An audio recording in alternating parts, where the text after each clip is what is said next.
الحمد لله الذي فضل المجاهدين من المؤمنين على القائدين، والصلاة والسلام على إمام الهدى والمتقين، لا سيما على الخلفاء الراشدين المهديين الفاتحين. أما بعد فأعوذ بالله من الشيطان الرجيم. بسم الله الرحمن الرحيم.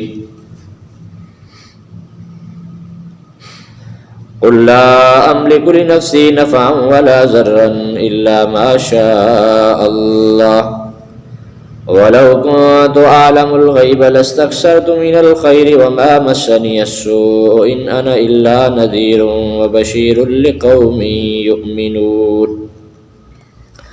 وقال الله تبارك وتعالى في الكلام المجيد والفرقان الحميد في مقام آخر: أيشركون ما لا يخلق شيئا وهم يخلقون ولا يستطيعون لهم نصرا ولا أنفسهم ينصرون. صدق اللہ العظیم. میرے واجب الاحترام گرامی قدر سامعین، گزشتہ سبق میں ہم نے ان چند چیزوں کو ذکر کیا تھا جن سے عقیدہ ثابت نہیں ہوتا، لیکن فریق مخالف اپنے عقیدے کو ثابت کرنے کے لیے ان کو پیش کرتا ہے. اور جن چیزوں سے عقیدہ ثابت ہوتا ہے وہ دو چیزیں ہیں: قرآن مقدس کی آیات محکمات اور حدیث متواتر. اور جن چیزوں سے عقیدہ ثابت نہیں ہوتا، اس لیے کہ ہم قطعی عقائد کے بارے میں گفتگو کر رہے ہیں، تو جن چیزوں سے عقیدہ ثابت نہیں ہوتا وہ 8 چیزیں ہیں. نمبر 1، قرآن کی آیات متشابہات سے عقیدہ ثابت نہیں ہوتا. نمبر 2، خبر مشہور سے عقیدہ ثابت نہیں ہوتا. اور نمبر 3، خبر واحد سے عقیدہ ثابت نہیں ہوتا. اور اسی طرح نمبر 4، تاریخ سے عقیدہ ثابت نہیں ہوتا. اور نمبر 5، خواب سے عقیدہ ثابت نہیں ہوتا. اور نمبر 6، شعر و شاعری سے عقیدہ ثابت نہیں ہوتا. نمبر 7، معجزہ اور کرامت سے، معجزہ سے اللہ کے نبی کی طاقت کا عقیدہ ثابت نہیں ہوتا، اور کرامت سے ولی کی طاقت کا عقیدہ ثابت نہیں ہوتا. اور اسی طرح 8ویں چیز یہ ہے کہ کشف اور الہام سے عقیدہ ثابت نہیں ہوتا. کشف کہتے ہیں دل میں کسی چیز کا ظاہر ہو جانا، اور دل کسی چیز کا ادراک کرے اور عقل اس چیز کو تسلیم کر رہا ہو، تو اس طرح اس چیز کا ظاہر ہونا، اس کو کشف کہتے ہیں. اور یہ اللہ تعالیٰ کی طرف سے بھی ہوتا ہے اور شیاطین کی طرف سے بھی وساوس کے ذریعے سے ہوتا ہے. اسی طرح الہام اللہ تعالیٰ کی طرف سے بھی ہوتا ہے اور نیک لوگوں کو نیک الہام بھی ہوتا ہے، اور اسی طرح برے وساوس بھی آتے ہیں. قرآن مقدس میں موجود ہے، فرمایا فَأَلْهَمَهَا فُجُورَهَا وَتَقْوَاهَا. اچھی باتوں کا بھی القاء ہوتا ہے اور بری باتوں کا بھی انسان کے دل میں خیال آتا ہے. تو اس لیے اس سے عقیدہ ثابت نہیں ہوتا کہ جب تک تعین نہ ہو جائے کہ یہ کیسا مسئلہ ہے. لیکن اس کا تعلق ظن کے ساتھ ہے، یہ ظن پر مبنی ہے، تو اس وجہ سے اب اس صورت میں اس سے عقیدہ ثابت نہیں ہوتا. اور اسی طرح ان ساری چیزوں کا تعلق غیر نبی کے ساتھ ہے، اور اللہ کے نبی علیہ الصلاۃ والسلام ان پر تو صاحب وحی ہوتے ہیں، اور وحی کے ذریعے سے جس چیز کو بیان کرتے ہیں اس کا تعلق احادیث میں آ جائے گا. تو ان چیزوں کا تعلق غیر نبی کے ساتھ ہے. اور اسی طرح یہ پارہ نمبر 11 ہے، اور پارہ نمبر 11 میں اللہ رب العالمین نے اپنے محبوب علیہ الصلاۃ والسلام کو فرمایا، سورۃ توبہ ہے اور پارہ نمبر 11 ہے، اور سورۃ توبہ کی آیت نمبر 101 ہے. فرمایا وَمِمَّنْ حَوْلَكُمْ مِنَ الْأَعْرَابِ مُنَافِقُونَ. فرمایا اے میرے محبوب، آپ کے ارد گرد دیہاتیوں میں سے کچھ منافق ہیں. نحن نعلمہم، ہم ان کو جانتے ہیں۔ آگے فرمایا ومن اہل المدینہ تھی، اور اہل مدینہ میں سے بھی مردوا علی النفاق، نفاق کی مرض کے کچھ بیمار ہیں۔ لا تعلمہم، آپ ان کو نہیں جانتے، نحن نعلمہم، ہم ان کو جانتے ہیں۔ تو اب اللہ کے محبوب علیہ الصلوۃ والسلام کی محفل میں موجود ہیں اور فرمایا کہ آپ ان کو جانتے نہیں ہیں۔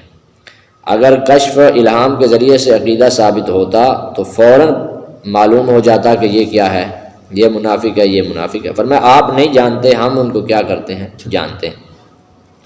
سنعذبہم مرتین، فرمایا ہم ان کو عذاب دیں گے، ثم یردون، اور پھر بڑے عذاب، 2 مرتبہ عذاب دیں گے، پھر ان کو آخر میں بڑے عذاب کی طرف لوٹائیں گے۔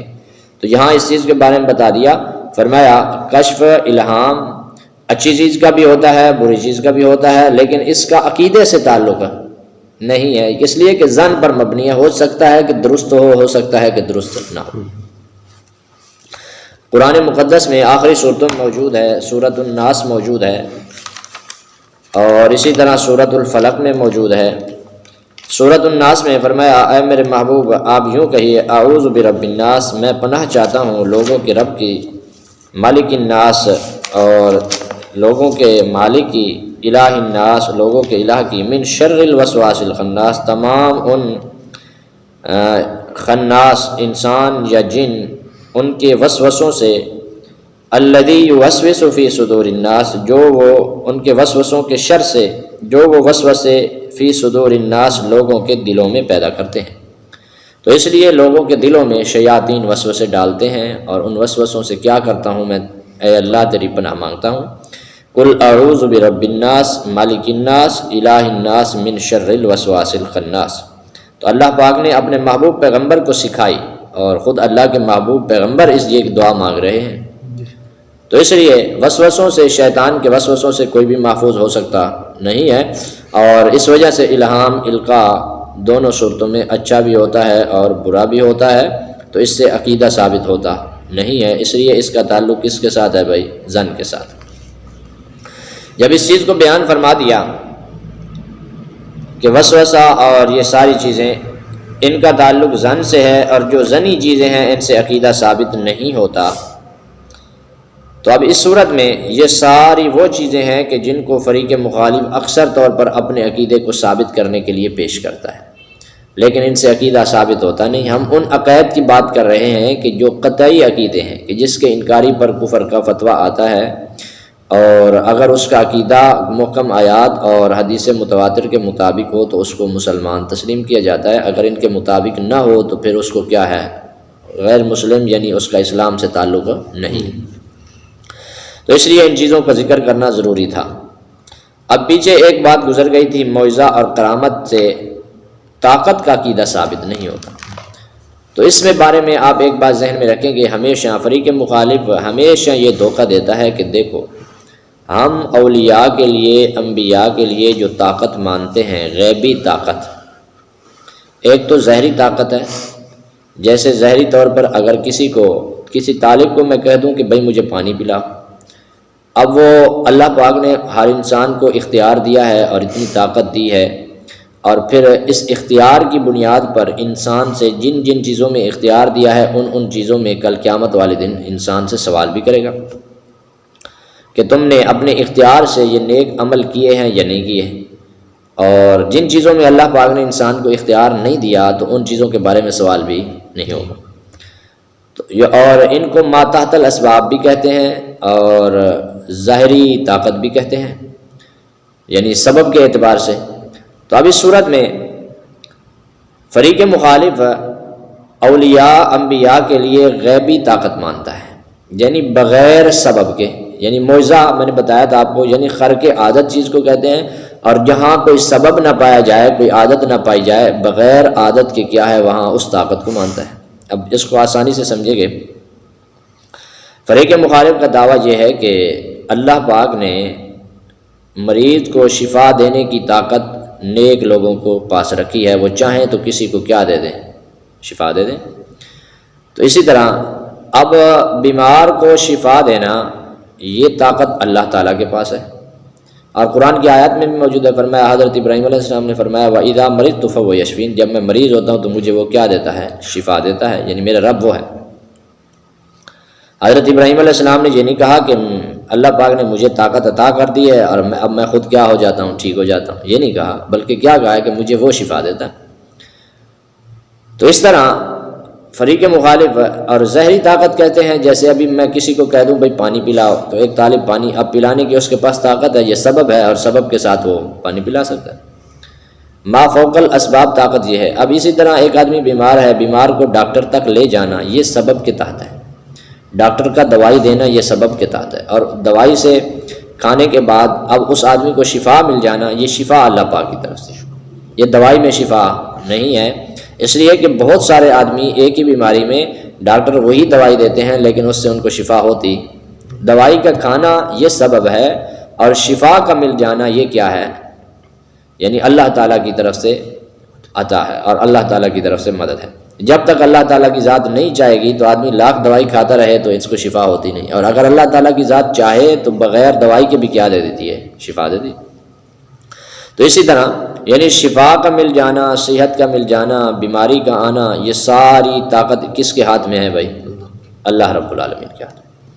تو اسی طرح جب فریق مخالف سے پوچھا جاتا ہے، اسی طرح آدمی کا نفع کا ہونا، نقصان کا ہونا، یہ ساری چیزیں اللہ پاک کے ہاتھ میں ہیں۔ اب اس صورت میں جب انسان سے امت مسلمہ فریق مخالف سے سوال کرتی ہے کہ آپ بزرگوں کے لیے، نیک لوگوں کے لیے، انبیاء کے لیے جو طاقت مانتے ہیں تو وہ کون سی طاقت ہے؟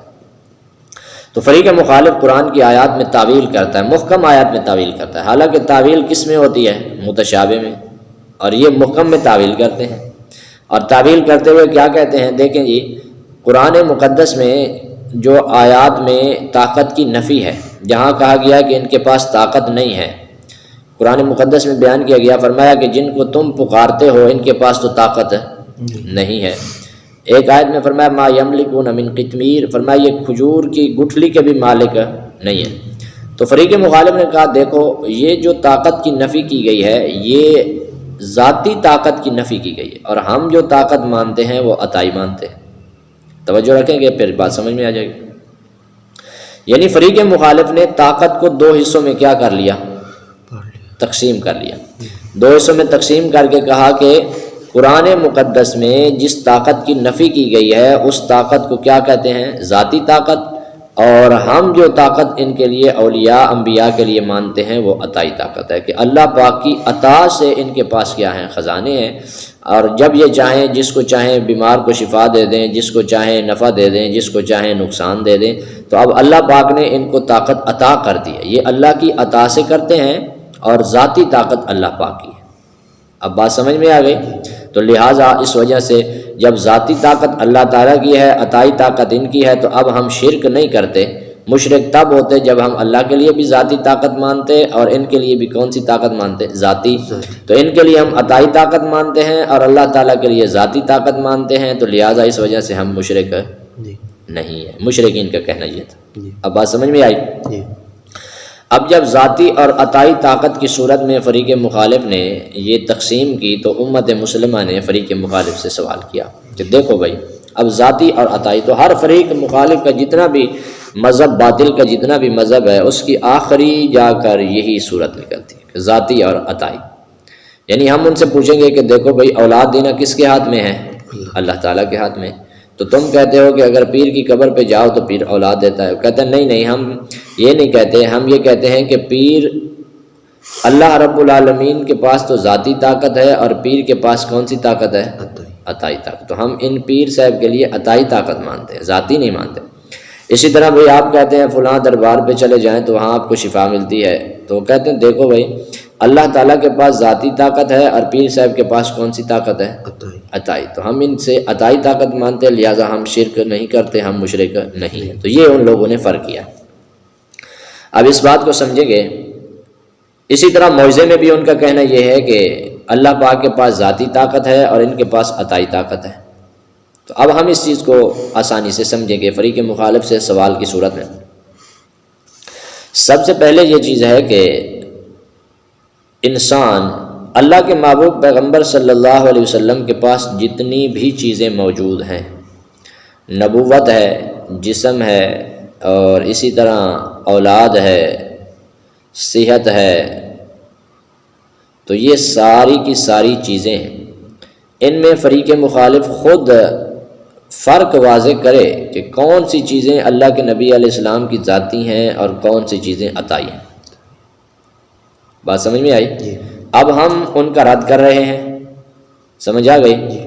تو رد یہاں دو صورتوں میں کریں گے، ایک تسلیمی صورت میں، ایک ہم انکاری صورت میں، سوال کی صورت میں، اور دوسرا پھر ہم تیسری صورت میں رد کریں گے قرآن مقدس کی آیات سے۔ تو تین صورتیں اس میں بیان کریں گے۔ دو صورتوں میں ہم فریق مخالف کی اس بات کا رد اس صورت میں کریں گے کہ ایک انکاری صورت میں اور ایک تسلیمی صورت میں، یعنی ان کی بات کو اگر ہم تسلیم کریں، اس تقسیم کو ہم مانیں بالفرض والمحال، تو پھر کون سا حرج لازم آتا ہے، اور اگر ہم اس کو نہ مانیں تو پھر اس صورت میں ان کے لیے خود کیسے مسئلہ بنتا ہے۔ اور تیسری صورت میں ہم قرآن مقدس کی آیات سے اس بات کو واضح کریں گے۔ تو جس آدمی نے اس بات کو سمجھ لیا تو اس کے لیے سمجھنا فریق مخالف کا دعویٰ بہت آسان ہے۔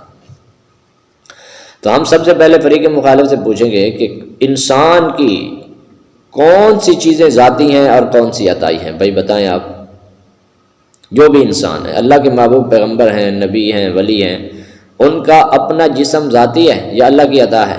اللہ کی عطا ہے۔ تو کوئی چیز ذاتی ہوئی نہیں، یعنی جو بھی چیز دیکھتے ہیں وہ ہے ہی کیا؟ اللہ کی جی عطا ہے نا۔ جب عطا ہے تو پھر انسان کے لیے تو ہر چیز ہوئی ہی عطائی ذاتی ہے ہی کوئی چیز ہے۔ جی تو قرآن میں جو نفی ہے وہ کس چیز کی نفی ہوئی؟ عطائی کی نفی ہوئی، ذاتی تو کوئی چیز ہے ہی نہیں۔ تو اللہ پاک نے جو فرمایا کہ یہ چیز میں نے ان کو نہیں دی، تو یعنی عطا ہی نہیں کی۔ بات سمجھ میں نہیں آئی؟ یعنی کوئی بھی انسان ہو، اللہ کا نبی ہو یا ولی ہو، اس کی جتنی بھی چیزیں ہیں ان میں سے آپ ہمیں فرق کر کے بتائیں کہ اس کی ذاتی چیزیں کون سی ہیں اور عطائی کون سی چیزیں۔ قیامت تک ہمارا چیلنج ہے کہ فریق مخالف ان میں دونوں میں فرق کر کے بتائے کہ یہ چیزیں ذاتی ہیں، یہ چیزیں عطائی۔ جبکہ جسم، ان کا اپنا جسم، نبوت، ہر چیز کیا ہے؟ عطائی ہے۔ جب ہر چیز ہے ہی عطائی تو انسان، مخلوق کے پاس جو بھی چیزیں ہیں وہ کیا ہیں؟ عطائی ہیں، یعنی ذاتی ہے ہی، مخلوق کی کوئی چیز ذاتی ہے ہی نہیں۔ جب مخلوق کی کوئی چیز ذاتی ہی نہیں ہے ہی عطائی، تو قرآن میں جو نفی آئی ہے تو وہ عطائی کی نفی ہے، ذاتی کی نفی ہے ہی نہیں۔ سمجھ میں آ گئی بات؟ ایک بات۔ دوسری صورت یہ ہے، اب ہم تسلیمی صورت مانیں گے، یعنی ان کی بات کو ہم تسلیم کریں گے۔ پھر پہلی صورت سمجھ گئے؟ یعنی قیامت تک ہمارا چیلنج ہے کہ فریق مخالف کسی انسان کی چیزوں کو دو حصوں میں تقسیم کر کے بتائے کہ کون سی چیزیں اس کی ذاتی تھیں اور کون سی چیزیں عطائی تھیں۔ جو چیزیں عطائی ہیں وہ بتائے، جو چیزیں ذاتی ہیں وہ بتائے۔ تو جب دیکھا جاتا ہے تو حتیٰ کوئی پیغمبر ہو، کوئی نبی ہو، کوئی ولی ہو، کوئی بھی ہو، اس کا جسم بھی اپنا ذاتی نہیں ہے، اللہ کی عطا ہے۔ تو انسان، مخلوق کی ہر چیز کیا ہوئی؟ عطائی ہوئی، ذاتی کوئی چیز ہوئی ہی نہیں۔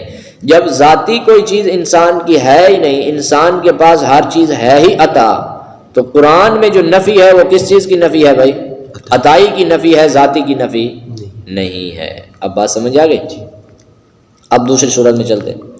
اگر بالفرض والمحال ہم مان لیں کہ قرآن میں جو نفی ہے وہ کس کی نفی ہے بھائی؟ ذاتی کی، جیسے وہ کہہ رہے ہیں کہ قرآن میں نفی ذاتی کی ہے اور ہم عطائی مانتے ہیں۔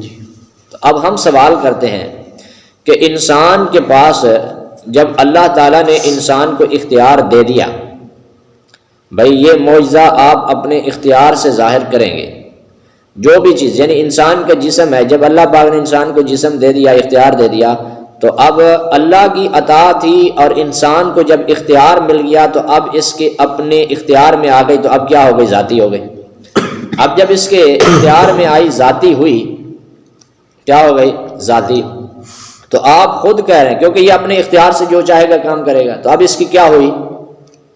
ذاتی ہو گئی۔ یعنی جیسے ان کا کہنا یہ ہے کہ یہ نفی کس چیز کی ہے؟ عطائی کی ہے، ذاتی کی نفی، یہ ذاتی کی نفی ہے، عطائی کی نفی نہیں ہے۔ تو ہم اسی طرح کہتے ہیں، آپ کا یہ بات بھی ہم مان لیتے ہیں کہ اللہ پاک نے ان کو عطا کر دی۔ جب اللہ پاک نے ان کو وہ طاقت عطا کی تو اب یہ طاقت اپنے اختیار سے استعمال کرتے ہیں نا، اللہ پاک نے تو عطا کر دی، تو اب جب ان کے اختیار میں آ گئی تو ان کی ذاتی ہوئی یا نہ ہوئی؟ جی ذاتی ہوئی۔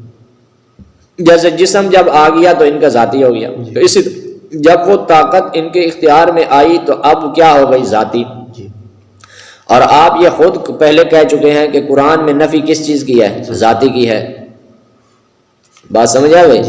یعنی اگر ہم تسلیم کر لیتے ہیں کہ جو چیز انسان کے پاس آئی ہے اللہ پاک نے عطا کی ہے، تو جو عطا ہو جاتا ہے جب انسان اپنے اختیار سے وہ چیز استعمال کرتا ہے تو اس کی اپنی ذاتی ہوتی ہے۔ جب ذاتی ہوتی ہے تو اب اس صورت میں آپ پہلے کہہ چکے ہیں کہ قرآن میں نفی کس چیز کی ہے؟ ذاتی کی ہے۔ اب بات سمجھ آئی؟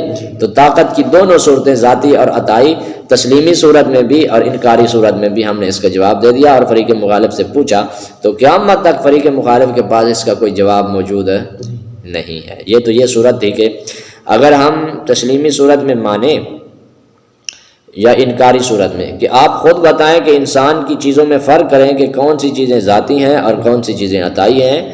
جو ذاتی ہیں وہ بتائیں، تو جب دیکھا جاتا ہے تو انسان کی کوئی چیز ذاتی ہے ہی نہیں۔ جب انسان کی کوئی چیز ذاتی نہیں ہے تو اب اس صورت میں انسان کی ہر چیز ہے ہی عطائی۔ تو قرآن میں جو نفی ہوئی وہ کس کی نفی ہوئی بھائی؟ عطائی کی نفی ہوئی، ذاتی کی نفی نہیں۔ بات سمجھ آ گئی؟ مشکل ہو رہا ہے؟ نہیں۔ اور اب دوسری صورت میں ہم تسلیم کریں گے۔ اگر اس صورت میں نہیں سمجھ آئے گا تو لکھ کر سمجھا دوں گا بھائی۔ دوسری صورت میں ہم بات کو تسلیم کریں گے کہ آپ کا کہنا یہ ہے کہ اللہ پاک نے ان کو عطا کر دی، تو جو چیز کسی کو عطا کر دی جاتی ہے وہ اس کی ذاتی ہو جاتی ہے۔ مثال سے سمجھا دیتا ہوں، یہ رومال میں آپ کو دے دیتا ہوں بھائی، یہ میں نے آپ کو تحفہ دے دیا، ہدیہ دے دیا، اب آپ نے لے لیا، اب آپ کی ملکیت میں آ گیا تو آپ کا ذاتی ہو گیا، اب اس میں میرا اختیار باقی نہیں رہا، تو اب آپ کا کیا ہوا؟ ذاتی۔ اور وہ خود کہہ چکے ہیں کہ قرآن کی آیات میں جو نفی ہے وہ ذاتی کی نفی ہے، وہ عطائی کی نفی نہیں ہے۔ اور ادھر صورت بنتی یہی ہے کہ اگر ہم مان لیں کہ اللہ پاک نے عطا کی تو ان کی ذاتی ہو گئی، جب چیز ذاتی ہو گئی تو اب نفی کس کی ہے؟ ذاتی کی نفی ہے، تو اس لیے نہ عطائی ہے نہ ذاتی ہے۔ بات سمجھ آ گئی؟ یعنی ان کے پاس نہ طاقت عطائی ہے نہ ذاتی طاقت ہے، اور غیبی طاقت کا مالک صرف اللہ رب العالمین کی ذات ہے۔ اب بات سمجھ آ گئی؟ یعنی ہم نے ان کو دونوں صورتوں میں، تسلیمی اور انکاری صورت میں، اس کا کیا کیا ہے؟ رد کیا۔ اب ہم قرآن مقدس کی آیات سے دیکھیں گے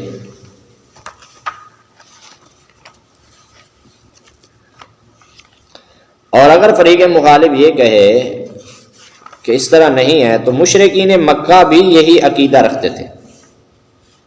مشرکین مکہ بھی یہی عقیدہ رکھتے تھے، جب تلبیہ پڑھتے تھے تو فریق مخالف کے مذہب کی تفسیر قمی میں موجود ہے، ترجمہ مقبول میں موجود ہے، اور اسی طرح نور العرفان تفسیر میں موجود ہے، اور اس طرح اور بھی روایات مسلم شریف میں روایت موجود ہے کہ مشرکین مکہ جب تلبیہ پڑھتے تھے تو وہ یوں کہتے تھے، لبیک اللہم لبیک، اے اللہ ہم حاضر ہیں، لا شریک لک، تیرا کوئی شریک نہیں، الا مگر وہ جن کو تو نے طاقت عطا کی ہے۔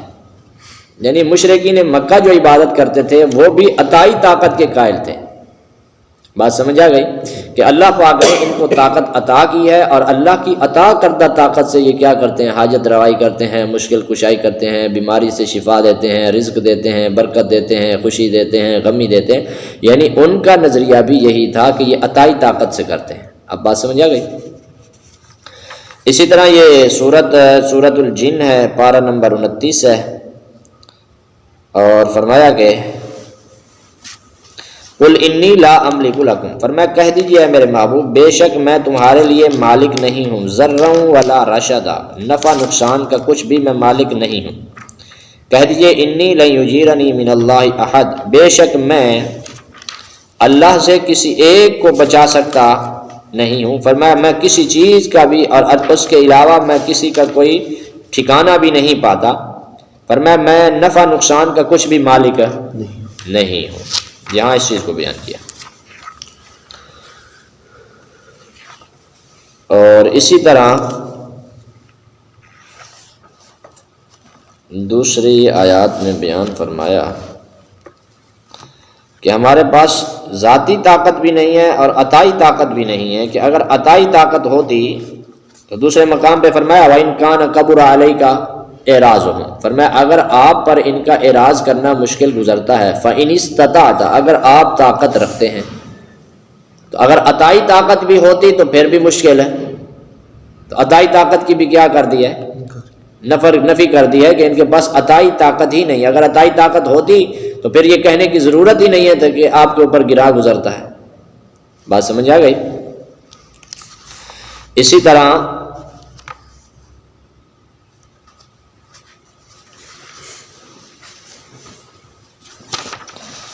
سورۃ الرعد ہے، پارہ نمبر 13 ہے، اس میں بیان کیا، فرمایا اعوذ باللہ من الشیطان الرجیم قل من رب السماوات والارض، فرمایا کہہ دیجئے کہ آسمان و زمین کا رب کون ہے. قل اللہ، فرمایا کہہ دیجئے کہ اللہ. قل افاتخذتم من دونی اولیاء، فرمایا کیا کہہ دیجئے کہ کیا تم بناتے ہو اس کے علاوہ اور اولیاء، لا یملکون لانفسہم نفعا ولا ضرا، فرمایا جو اپنی جان کے لیے نفع نقصان کے مالک نہیں ہے. اب یہاں سے سمجھیں، اگر ان کو طاقت عطا ہو گئی تھی تو پھر وہ اپنی جان کے لیے تو نفع نقصان کے مالک ہوتے نا. نہیں سمجھ آئے؟ دوسروں کے لیے نفع نقصان کے مالک ہے تو وہ اپنی جان کے لیے بھی نفع نقصان کے مالک ہے نہیں. تو اپنی جان کے لیے نفع نقصان کا مالک نہیں تو اس کو طاقت کیسے عطا کی؟ تو معلوم ہوا عطائی طاقت بھی نہیں ہے.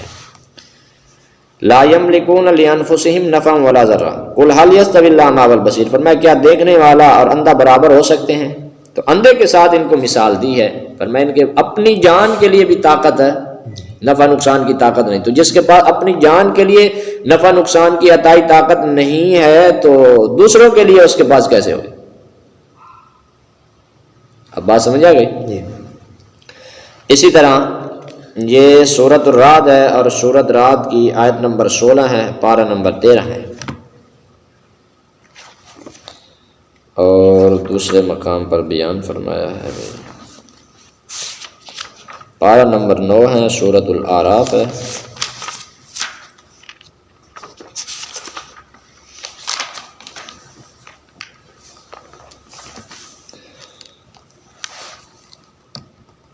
سورۃ اعراف کی آیت نمبر 188 ہے، فرمایا کہہ دیجئے قل لا املک، اعوذ باللہ من الشیطان الرجیم، قل لا املک لنفسی نفعا ولا ضرا الا ما شاء اللہ، فرمایا اے میرے محبوب کہہ دیجئے کہ میں اپنی جان کے لیے نفع نقصان کا مالک نہیں ہوں مگر جو کچھ اللہ کی ذات چاہے.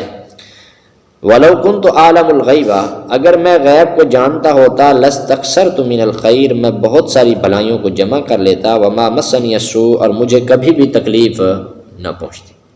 تو معلوم ہوا فرمایا غیب بھی اللہ تعالیٰ کے پاس ہے اور اللہ تعالیٰ کے علاوہ فرمایا کوئی نفع نقصان کا اپنی جان کے لیے بھی مالک نہیں ہے. تو جو اپنی جان کے لیے بھی نفع نقصان کا مالک نہیں تو وہ دوسروں کے لیے کیسے ہو سکتا؟